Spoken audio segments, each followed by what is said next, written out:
Thanks very much, Brett. Good morning, everybody. And as Brett said, I'm acting executive dean at the moment. There's a lot of acting going on in our school at the moment. I think Brett's acting head, I'm acting dean. I'm not sure who else is acting in this room, but so I'm very pleased to welcome you all to the China Tourism Research Symposium on behalf of the faculty. I'm particularly pleased to welcome Professor Dai from the China Tourism Academy, Professor Gao from Shanghai Normal University, and Professor Jai from the Beijing International Studies University. I understand this group is pretty well a mixture of academics and government. From what I read, roughly about 50%. That's an indication of the joint roles of tourism. In one way, it's a particularly interesting academic discipline. In the other way, it's seen as a driver of economic development and commercialisation.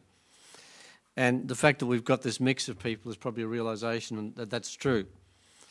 Brent and I recently attended the VC's workshop for 2 days, and apart from the usual stuff you get there, one of the things that they were trying to stress was that the university has two particular aims, and one is internationalisation, and they see role with Chinese universities and Chinese academics is particularly important to that.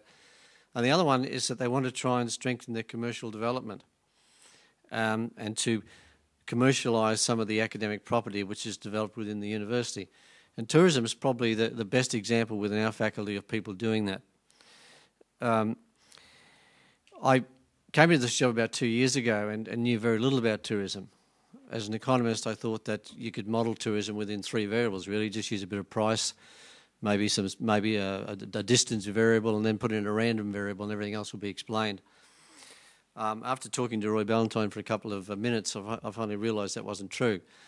And I became particularly impressed by the level of research that goes on in our School of Tourism, the way in which it sort of beavers away fairly quietly. It doesn't impose itself on the faculty, it doesn't ask for much resources.